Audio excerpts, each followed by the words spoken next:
So continue with CF number 7.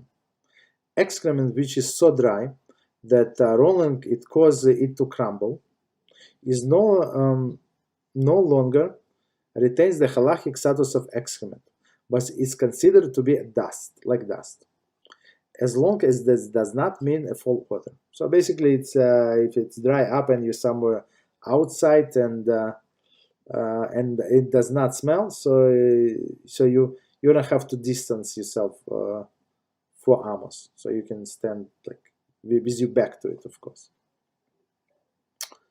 However, if no odor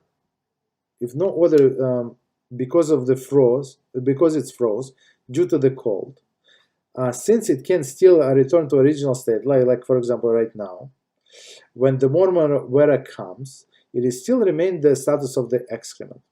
So means that you have to distance yourself 4 amos. Excrement that was covered with snow has the status of the covered excrement, which is okay, right? As we said before. Okay, so we finished this.